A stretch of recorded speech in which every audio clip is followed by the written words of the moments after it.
Hyunwoo pressed his face against the transparent window of the shuttle and watched the massive space station grow larger. It looked like someone had taken a dozen giant rings and stacked them in a spiral. Lights blinked along its surface like stars. He had seen pictures before, but seeing Harmony 7 in person made his stomach flip with excitement. "Stop hogging the window," Nari said, pushing him aside with her elbow. She was shorter than him but had sharp elbows that she knew how to use. "Some of us want to see too." Daeho laughed from his seat. He was the oldest of their group and always seemed calm about everything. "We'll be living there for 6 months. You'll get tired of looking at it." "Never," Ji-won said quietly.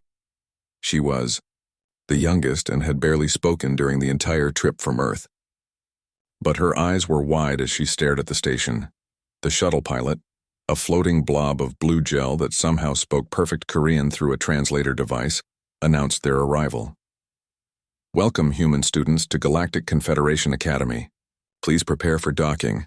Please remember that station gravity is set to standard, which is 0.4 of your Earth normal. Move carefully." Hyunwoo exchanged glances with Nari. They had practiced moving in low gravity during training on Earth, but he still felt nervous. What if he bounced off a wall and looked stupid in front of alien students? The shuttle connected to the station with a soft thump. The door slid open with a hiss. Hyunwoo picked up his bag and floated toward the exit. His feet barely touched the floor. Each step made him drift upward slightly. It felt like walking on the moon must feel if the moon had floors and doors. Nari giggled as she bounced past him. "This is so weird." They entered a large hall filled with beings that Hyunwoo had only seen in videos. There was a creature that looked like it was made of purple crystals. Another one resembled a floating jellyfish with too many tentacles. A group of insect-like aliens stood in one corner, their shells gleaming under the lights. Everyone was talking, but the translator devices made it sound like 100 conversations happening at once in Korean. "Attention, please," a voice said. It came from the crystal being who floated to the center of the hall. "I am Instructor Velthar. Welcome to Extreme Survival Techniques 101. This course will test your limits. This course will push you beyond what you think possible. This course will prepare you to save lives in the most dangerous situations in the galaxy." Hyunwoo noticed that several alien students had turned to stare at them. Some whispered to each other. One of the jellyfish creatures actually moved backward, away from the humans. Velthar continued. "This year we have special students joining us from Earth, a Class 12 death world." The whispers got louder. Hyunwoo frowned. Death world? That sounded dramatic. Earth was just Earth. Sure, there were storms and earthquakes sometimes, but people managed fine. "For those who don't know," Velthar said, "Class 12 worlds are in the top 1% of most hostile inhabited planets. High gravity, extreme temperatures, dangerous predators, toxic substances in common foods.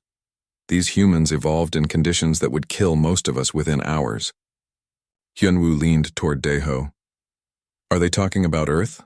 Our Earth?" Daeho shrugged, looking equally confused. An insect alien raised one of its limbs. "Instructor, is it safe, having them here?"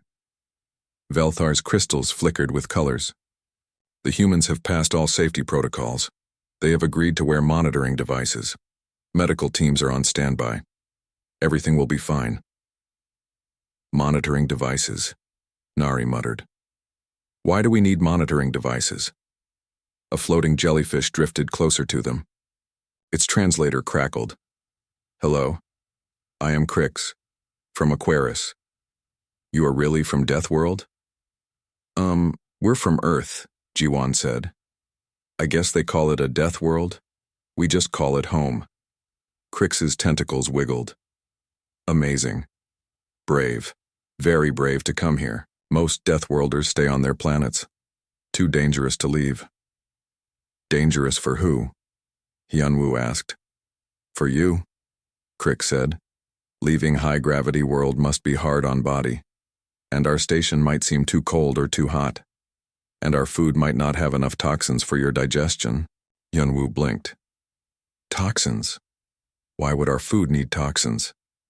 "Because you are from Deathworld," Crix said slowly. as if explaining something obvious. Your biology needs harsh chemicals to function, yes? That is why you survive. Nari opened her mouth to argue, but Velthar called for attention again. The instructor explained that they would spend the next 6 months learning survival techniques. They would face different gravity levels, extreme temperatures, toxic environments, dangerous situations. Only the strongest students would pass. Last year, Velthar said, 40% of students dropped out. This is not easy course, but those who complete it become the galaxy's best rescue workers and emergency responders. They were given room assignments. Hyun Woo ended up sharing a space with Daeho.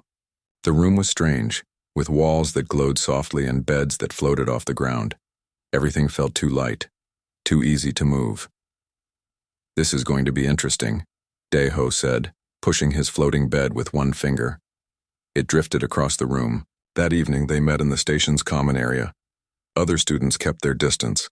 Some stared openly. Others whispered and pointed. Hyunwoo felt like an animal in a zoo. Why do they keep looking at us like that? Ji-won asked. Because they think we're dangerous, Nari said. She had been reading information on her tablet. Look at this. According to the Galactic database, Earth has active volcanoes, massive storms, deadly animals, plants that can kill you, and we breathe an atmosphere that would burn most alien lungs. That's just normal stuff, though, Hyunwoo said. To us, Daeho pointed out. To them, we're from a nightmare planet. An insect alien approached carefully. Excuse me, I am Thrin. I have question if okay to ask. Sure, Hyunwoo said.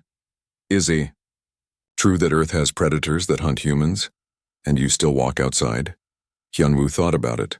Well, there are bears and tigers in some places, but mostly they avoid people, and most of us don't live near them anyway. Thrin's antennae quivered.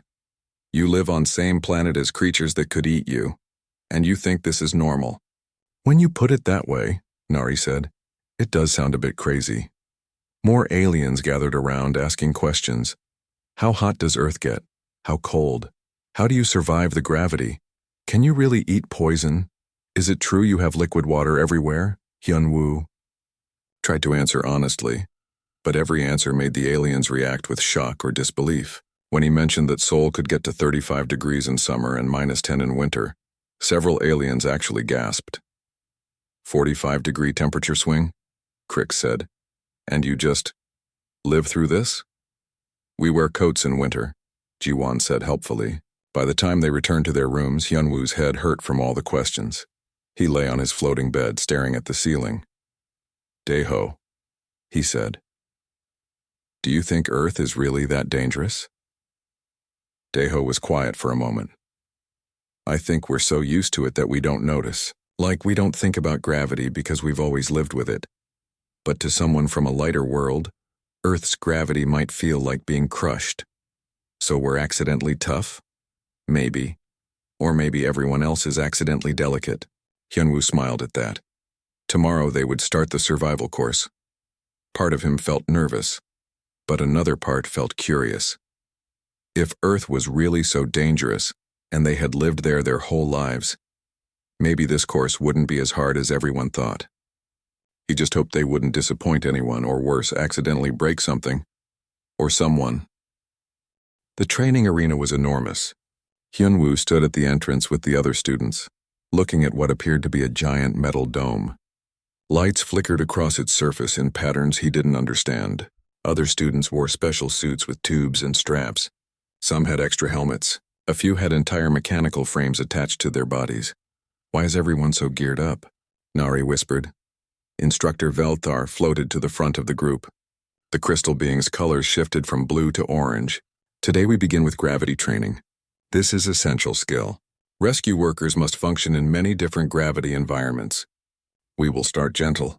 Point 8, standard gravity. An insect alien next to Hyunwoo checked its suit straps 3 times.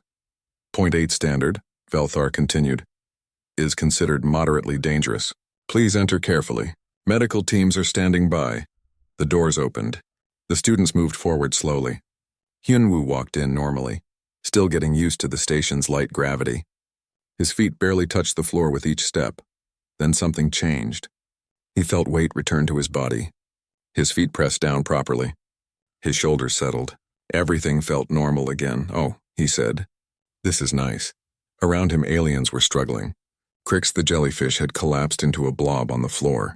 Thrin the insect was moving its legs like it was walking through mud. Several others had fallen to their knees.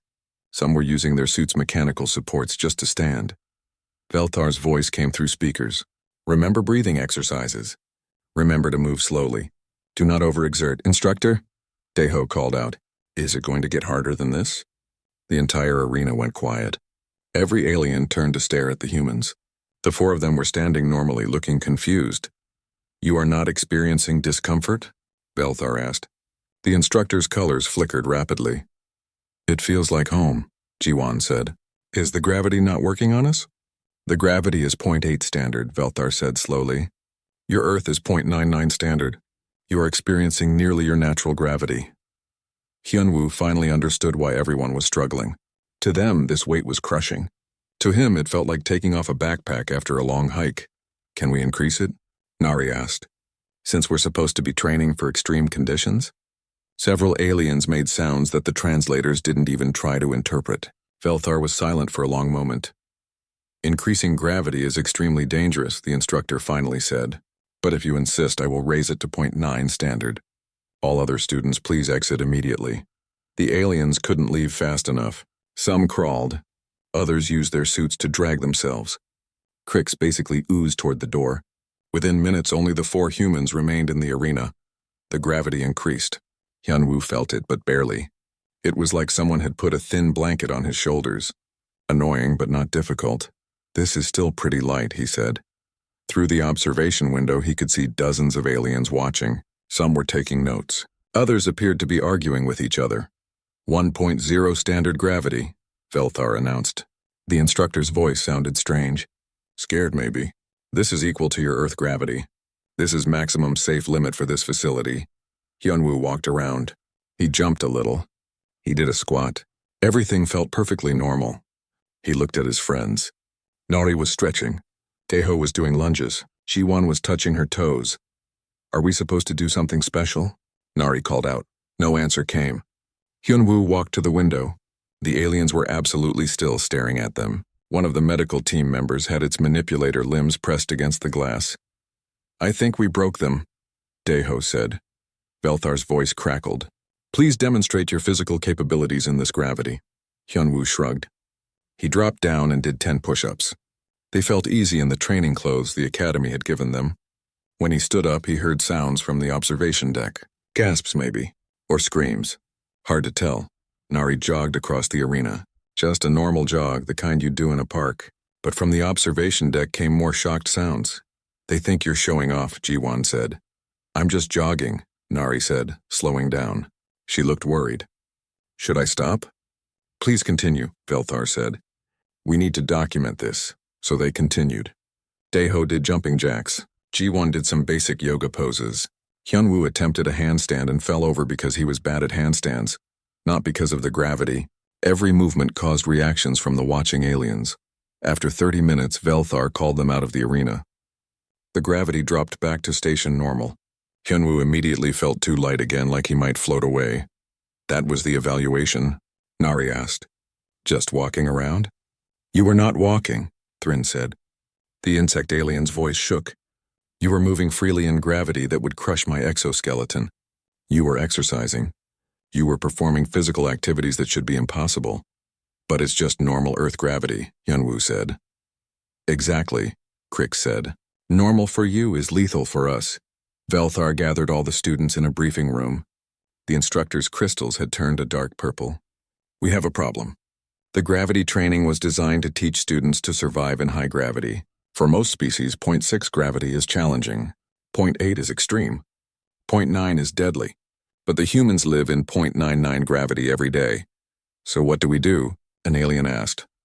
For the human students, we will reverse the training. You will learn to function in low gravity. For everyone else, we continue as planned. That's how Hyunwoo found himself back in the arena, but this time the gravity kept dropping. 0.7 felt odd. 0.5 felt like swimming through air. 0.3 made him want to throw up. This is terrible, Nari said, floating past him after a failed attempt to walk. Point 3, gravity was supposed to simulate zero gravity conditions. For the alien students, this was easy. They glided and floated with grace. Crix looked happier than Hyunwoo had ever seen them. The humans, meanwhile, crashed into walls. Ji-won couldn't figure out how to stop moving once she started. Daeho kept spinning in circles. Hyunwoo pushed off too hard from a wall and flew across the entire arena, hitting the opposite wall with his shoulder. "Ow," he said, rubbing his arm. The alien students were trying not to laugh. Hyunwoo could tell. They made sounds that the translators didn't interpret, but body language was universal. "The mighty Deathworlders," Thrin said, not unkindly, defeated by the absence of gravity. "It's not natural," Nari complained, doing a slow backflip she definitely didn't intend to do. "For you," Crix said. "For many of us, heavy gravity is not natural. We float in water. We drift in low pressure. Your solid ground and heavy pull is the strange thing." Hyunwoo finally managed to grab a handle on the wall and stop himself. "So we're only strong in our specific environment?" "All species are," Velthar said. "That is the lesson. The Aquarians excel in fluid dynamics. The kitten people thrive in low pressure. You humans endure high gravity and extreme conditions. But remove those conditions and you struggle like anyone else." They spent hours practicing. Slowly, Hyunwoo got better at moving in low gravity. He learned to push gently, to grab things to stop himself, to move his body in ways that felt completely wrong but worked in the light environment. By the end of the day, he could move from one side of the arena to the other without crashing. It wasn't graceful. The alien still moved better. But he could function. "I hate this," Nari said as they left the training area. She had a bruise on her forehead from hitting a ceiling panel. "At least we learned something," Daeho said. "We learned we're not actually superhuman. We're just adapted to a really harsh planet. And everyone else is adapted to gentler planets," Ji-won added. That night, Hyunwoo lay in his floating bed thinking. The other students probably thought humans were tough and scary, but today showed that humans could be clumsy and weak too. Just in different situations, his tablet chimed. A message from Crix. "You did good today. Learning is hard. You will improve," Hyunwoo smiled and typed back. "Thanks. You were very patient with us." "You were patient with us yesterday," Crix replied, "when we could not stand. Fair is fair." Maybe that was another lesson, Hyunwoo thought. Everyone had strengths. Everyone had weaknesses. The key was helping each other through the difficult parts. He just wished the difficult parts didn't involve so much crashing into walls. The environmental laboratory looked like a series of connected glass boxes. Each box had different colored lights and different amounts of mist or steam. Signs in multiple languages warned about extreme conditions. Hyunwoo read one that said, "Danger temperature fluctuation zone. Welcome to temperature survival training," Velthar announced. The instructor's crystals were a nervous yellow color. "This module has the highest dropout rate. Many students cannot handle the stress of temperature changes." An alien student raised a tentacle. "How extreme will it get?" "We will simulate conditions from 15 degrees to 30 degrees, Velthar said. "These are the ranges you might encounter on various planets during rescue operations." The students made worried sounds. Several checked their environmental suits. The suits looked complicated with pipes and tanks and heating elements built in. Nari leaned toward Hyunwoo. "Celsius, right? 15 to 30 Celsius? Must be," Hyunwoo whispered back. "That's like spring and summer?" "Attention, humans," Velthar called out. "You have not been issued environmental suits. This is because your requisition forms are still being processed. You will observe only today." "We can handle it," Daeho said.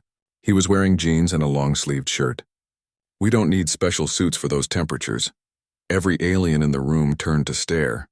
Velthar's colors flickered through several shades. "You do not understand. These temperatures are lethal without protection.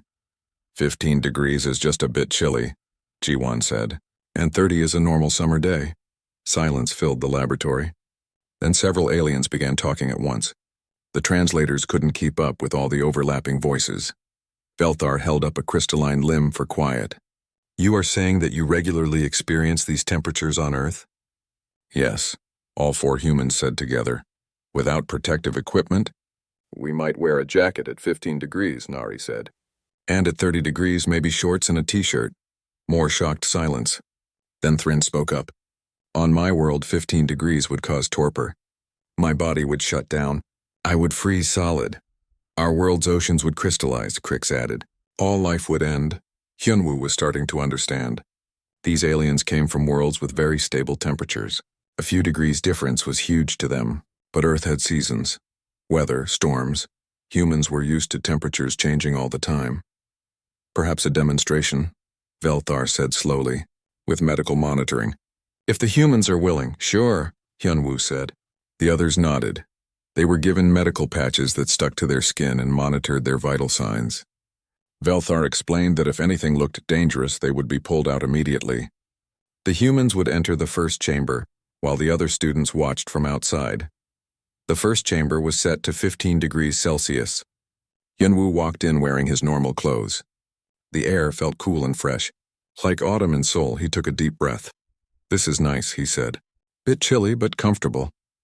Through the glass, he could see aliens in full environmental suits. Their suits had heating elements that glowed red. Frost formed on the outside of the glass near where they stood. Nari walked around the chamber. Do they want us to do something specific? Just exist. Velthar's voice came through a speaker. We are monitoring your responses, so they existed. Hyunwoo sat down. Daeho stretched his arms. Jiwon did some light exercises to stay warm. After 10 minutes, Velthar asked them to exit. Your body temperature remained stable, the instructor said, checking data on a screen. You showed no signs of distress. Your metabolism did not slow. Should it have? Daeho asked. For most species, yes. You should be entering a hibernation state. The next chamber was set to 30 degrees. This was warm. Hyunwoo felt sweat starting to form on his forehead. It reminded him of summer days in the city, when the sun was strong and the air was heavy. Nari took off her jacket. Oh, this is much better than the cold room. Outside, alarms were going off. Aliens in the observation area had activated emergency cooling systems in their suits. Some had backed away from the glass entirely. Their suits now glowed blue with cooling elements running at maximum. Are you experiencing heat stress? Velthar asked. The instructor's voice sounded panicked. We're just warm, Jiwon said. It's like being outside on a summer day. Impossible, someone said. That temperature would boil our internal fluids. Hyunwoo wiped sweat from his face. We're sweating. That's how we cool down. The water evaporates and takes heat with it. You leak water to survive? Thrin asked. That is your emergency cooling system? I guess so, Nari said. Never really thought about it. They stayed in the warm chamber for 20 minutes. Hyunwoo got thirsty and asked for water. When Velthar sent in a container, the instructor made them promise to drink it slowly because rapid fluid intake and heat stress can be dangerous. Hyunwoo drank normally. It was just water. He wasn't even that thirsty yet. When they exited the chamber, a medical team rushed forward with scanners and worried expressions. The doctor, a floating creature covered in soft fur, examined their readings. They are completely healthy, the doctor said. No cell damage. No organ stress. They are simply warm. Because Earth gets this warm, Daeho explained. Seoul hits 35 degrees in summer. Sometimes with high humidity too. 35 degrees? Crix's voice was faint. And you go outside? We have to, Nari said. We have jobs and school and lives. We can't just stop because it's summer. An alien student asked, what about cold? How cold does Earth get? Depends where you are, Hyunwoo said. In Seoul, winter can hit -10 degrees. In other countries, it gets much colder. -10. Several aliens made sounds of horror. Below freezing? And you survive? We wear coats and warm clothes, Jiwon said. And we stay inside more. But yeah, we survive. Velthar's crystals had turned white. Hyunwoo was learning that white meant the instructor was overwhelmed. You are telling me that Earth has a temperature range of at least 45 degrees. And humans simply adjust? That's just Seoul, Daeho said. Some places on Earth have bigger ranges. Deserts get very hot during the day and very cold at night. People live there too. The class had to take a break. Several alien students needed time to process this information. Velthar announced that the temperature module would need to be redesigned. For most students, we will continue as planned. The instructor said, for the humans, we will need to explore your actual limits. With proper safety measures. That sounded ominous to Hyunwoo. What does that mean? It means we will test how hot and how cold you can actually survive, Velthar said. For science and safety. We need to know your real tolerances. Later that day, they found themselves in a special testing chamber. The temperature started at 30 degrees and slowly increased. At 35, Hyunwoo felt like he was back in Seoul during summer vacation. Uncomfortable but manageable. At 40 degrees, he really wanted to sit down and stop moving. His shirt was soaked with sweat. But he could still think clearly. Still function. "This is getting rough," Nari said. Her face was red. At 42 degrees, Velthar stopped the test. "Enough. You are experiencing real heat stress now. We will not push further." They also tested cold. Starting at 15 degrees, the temperature dropped. At 10 degrees, Hyunwoo wished he had a jacket. At 5 degrees, he was shivering. His fingers felt stiff. "We should stop," Daeho said. His lips were starting to turn blue. "Agreed," Velthar said. "We have enough data." The final results were shared with the class. Humans could function in temperatures from about 5 degrees to 40 degrees Celsius. Some humans could survive even more extreme conditions for short periods. This range was considered impossible by most alien standards. "Your planet is insane," Thrin said. But there was admiration in the insect's voice. "And you are insane for living there." "It's just home," Hyunwoo said. That night, the 4 humans sat in their quarters, drinking water and recovering. The academy had sent them extra electrolyte supplements because of all the sweating. "I'm starting to understand why they're scared of us," Jiwon said. "We really do come from a harsh world." "But we don't feel harsh," Nari said. "We're just normal." "Maybe that's the point," Daeho said. "Normal is relative. Our normal is their nightmare. Their normal is our weird space adventure," Hyunwoo's tablet chimed. A message from Crix. "You were very brave today. Thank you for helping us understand." He smiled. "I don't think we're brave. We're just built different. Built by a planet that doesn't take it easy on anyone," Nari said. They all agreed with that. The biochemical hazards facility was the most secure area Hyunwoo had seen on the station. Multiple airlocks, decontamination chambers, warning signs everywhere. Armed security stood at every entrance. This was where they kept dangerous substances. "This module is crucial," Velthar explained to the assembled students.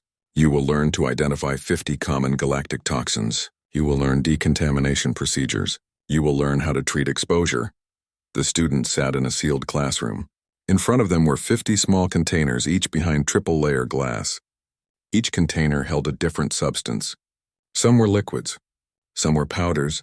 Some were gases that swirled with strange colors. "These toxins are extremely dangerous," Velthar continued. "Even trace exposure can be lethal. You will use scanners to analyze them. You will never touch them directly. You will never breathe them. Is this understood?" Everyone nodded. Hyunwoo noticed that several students had already put on protective masks. They spent the morning learning to use the scanning equipment. Point the device at a container. Wait for the analysis. Read the results. Hyunwoo found it boring but important. These toxins could kill quickly. Knowing what they were could save lives. During lunch break, Nari went to the bathroom. She was walking back through the hallway outside the biochemical facility when something happened. Hyunwoo heard alarms. Red lights flashed. A voice announced containment breach. "Level 7, all personnel evacuate." Hyunwoo ran toward the sound. He found Nari standing in the hallway looking confused. Around her, a clear liquid dripped from a broken container. Security personnel in full hazmat suits were already approaching. "Don't move," one of them shouted. "You've been exposed." "Exposed to what?" Nari asked. She sounded more annoyed than scared. "Class 7 metabolic disruptor," the security officer said. "Lethal to most carbon-based life. We need to get you to decontamination immediately." They rushed Nari through multiple chambers. Hyunwoo, Daeho, and Jiwon were held back by security. Through a window, they watched as medical personnel scanned Nari repeatedly. Everyone looked panicked. Velthar appeared next to them. The instructor's crystals were flashing red. "This is very bad. That substance stops neural activity within seconds. She should already be unconscious, but she's not," Hyunwoo said. Through the window, Nari was arguing with a doctor. She looked perfectly fine. "The scanners must be wrong," Velthar said, "or she has not absorbed enough yet. We need to begin emergency treatment." They watched as the medical team prepared injections. But before they could administer anything, Nari held up her hand. "Wait, can I ask what the toxin is?" A doctor showed her a display. Nari squinted at it. Then she started laughing. "That's caffeine," she said. Silence filled the medical bay. The doctor checked the display again. Yes, caffeine, a deadly Class 7 toxin. That's not deadly to humans, Nari said. We drink it every day. Impossible, the doctor said. This substance causes cardiac arrest, neural disruption, metabolic failure. In what species? Nari asked. The doctor paused. In most species. All tested species, except apparently humans. Velthar made a sound like breaking glass. You consume this substance? Regularly. It's in coffee, Nari explained. And tea. And energy drinks. We drink it to wake up in the morning. They released Nari after confirming she was truly fine. The 4 humans were brought to a meeting room with Velthar and several other instructors. A security chief was there too, looking disturbed. Explain coffee, Velthar said. So they explained. Coffee was made from beans. You ground them up and mixed them with hot water. The resulting drink contained caffeine, which made humans feel more awake and alert. Millions of people drank it every day. You intentionally consume a neural toxin to improve mental function, an instructor said slowly. This seems unwise. It works though, Deho said. Most humans are pretty grumpy without morning coffee. The security chief pulled up a list on his display. According to our database, humans also regularly consume ethanol, capsaicin, theobromine, piperine, and various alkaloids. All of these are classified as toxins. Some are Class 6 or Class 7 hazards. What's ethanol? Ji-won asked. Alcohol, Hyunwoo said. Beer, wine, soju. What's capsaicin? Spicy food, peppers. Theobromine? That's in chocolate, Ji-won frowned. So we eat and drink poison for fun? When you say it like that, it sounds bad, Nari admitted. Velthar's crystals had gone completely clear. The instructor was beyond overwhelmed. Your species evolved on a world so hostile that you developed resistance to dozens of deadly toxins. And then you started consuming these toxins recreationally. Some of them taste good, Hyunwoo said weakly. They spent the rest of the day in meetings. Medical teams wanted to run tests. Scientists wanted to study human metabolism. The Biochemical Safety Committee needed to completely revise their protocols. One scientist asked them to list everything humans normally ate and drank. Deho started with basics: water, rice, vegetables, meat, fish. All of those were fine. Then he mentioned tea. Tea contains caffeine, the scientist noted. And chocolate has theobromine, Nari added. Kimchi has capsaicin, Hyunwoo said. Soju has ethanol, Ji-won finished. The scientist looked at their list. So a typical human meal might contain multiple Class 6 and Class 7 toxins. And you consider this normal cuisine? It's delicious cuisine, Nari said defensively. Someone discovered another disturbing fact. Earth's atmosphere contained 21% oxygen. Most alien species lived in atmospheres with 8 to 12% oxygen. 21% was considered highly oxidizing. Dangerous, corrosive to most biological tissues. You breathe fire, Thryn said when they returned to class. The insect alien sounded awed. Your air would literally burn my lungs. It's just oxygen, Hyunwoo said. Just oxygen, Crix repeated. The humans say just oxygen like it is nothing. Like they are not breathing substance that destroys most organic compounds. The biochemical module was suspended for review. Velthar announced that they needed time to redesign the curriculum to account for humans' unusual resistance to toxic substances. But something else happened. The story about Nari and the caffeine spread through the station. Soon aliens from other classes were asking questions. What else could humans survive? What did Earth food taste like? Was it true they could drink poison? Hyunwoo's tablet was full of messages. Most were curious. Some were worried. One message stood out from an alien student named Plix. We heard humans want to import food from Earth. Is this true?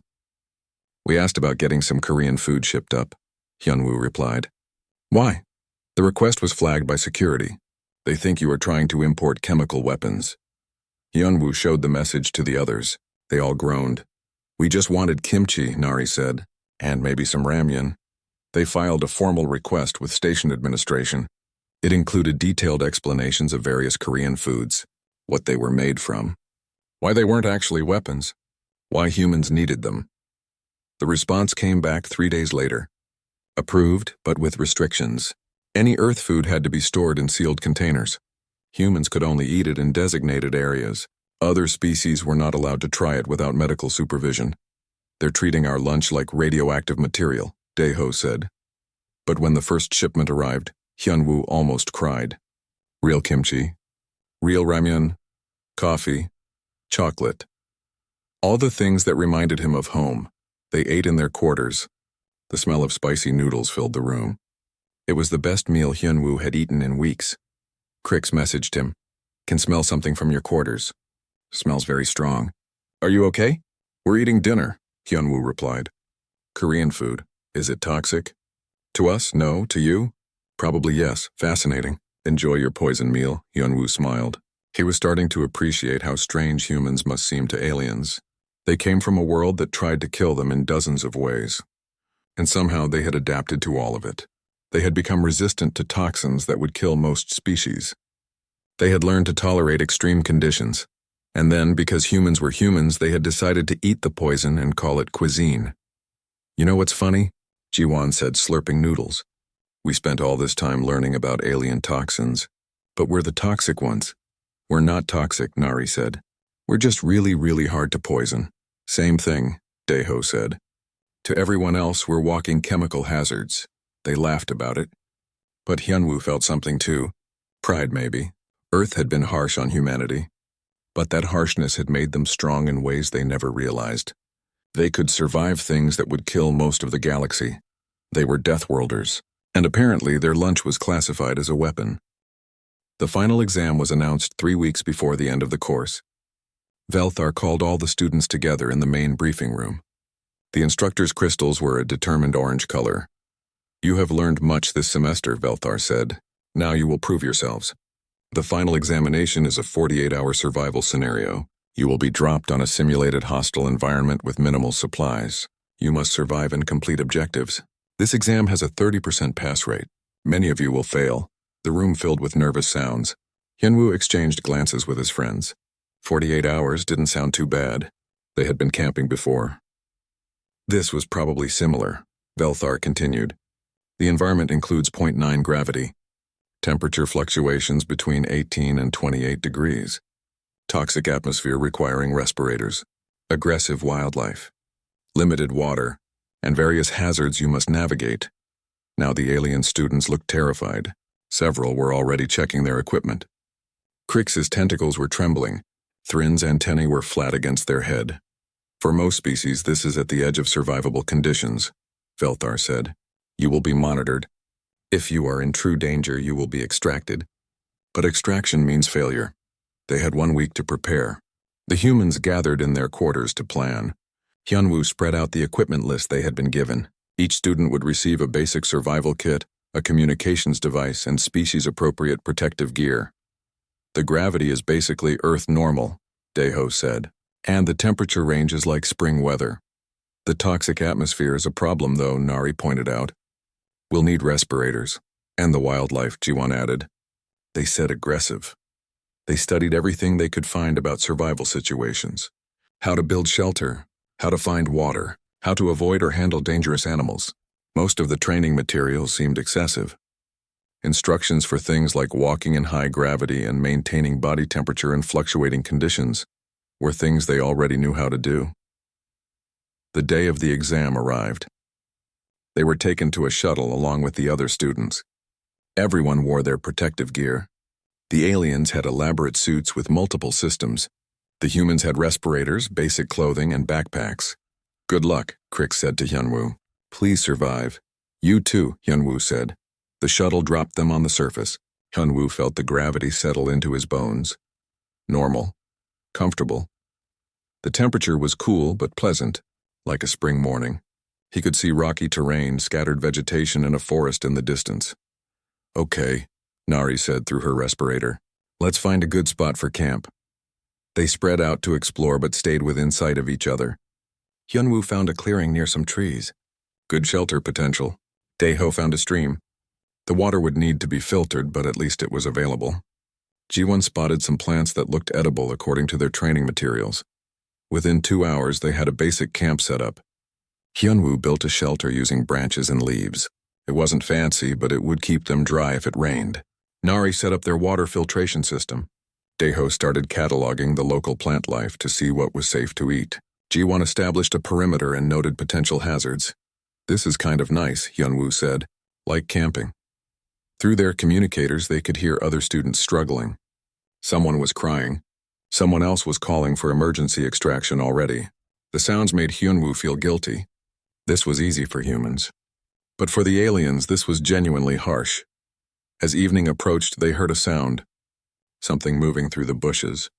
The aggressive wildlife Velthar had mentioned. Hyunwoo tensed, ready to run or fight. A creature emerged. It looked like a cross between a wolf and a lizard, about the size of a large dog. It growled at them, showing teeth. Okay, Daeho said quietly. That's not friendly. The creature approached slowly. Hyunwoo picked up a stick. The creature stopped, watching them. Then it sat down. Its tail wagged. I think it's curious, Nari said. Not aggressive. She slowly extended her hand. The creature sniffed. Then it licked her fingers. Daeho laughed. It's like a puppy. A scary-looking puppy, but still. The creature stayed near their camp. They named it Baduk after the strategy game. Baduk seemed to like them, or maybe it liked the smell of their food. Either way, it wasn't aggressive at all. Night fell. They built a fire. The flames felt warm and comforting. Hyunwoo stared up at the unfamiliar stars and felt a strange peace. This was hard for everyone else, but for humans, this was almost relaxing. Should we feel bad? Jiwon asked. Everyone else is struggling and we're just having a nice camping trip. We can't help how we evolved, Daeho said. Earth made us tough. That's not our fault. Around hour 16, they heard a distress call on their communicator. One of the alien students had gotten separated from their group. The student's voice was weak, scared. We should help, Nari said immediately. They left most of their supplies at camp and followed the communication signal. It led them through rough terrain.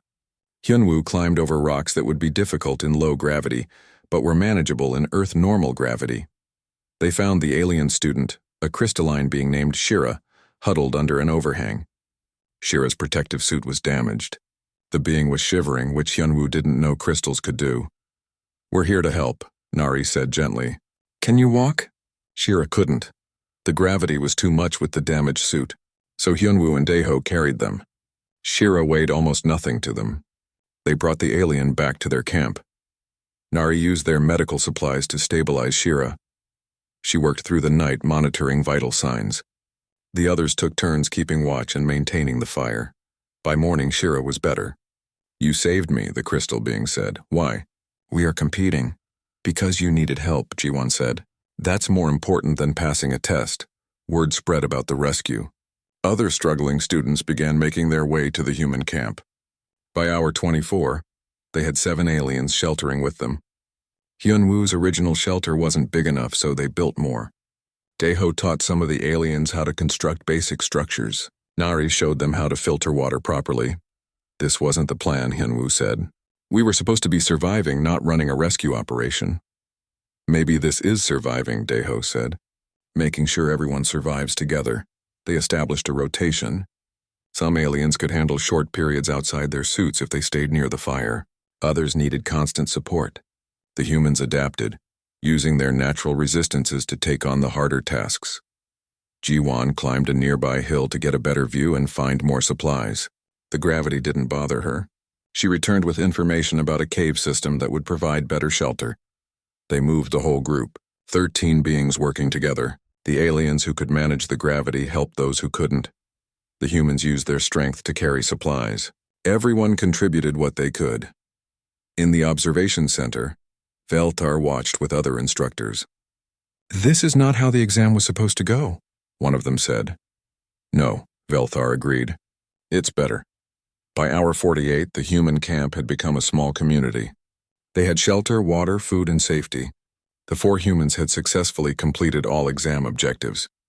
But more importantly, they had helped 12 other students survive. When the extraction shuttles arrived, Velthar personally greeted them. The instructor's crystals were a warm gold color. I have never seen anything like this.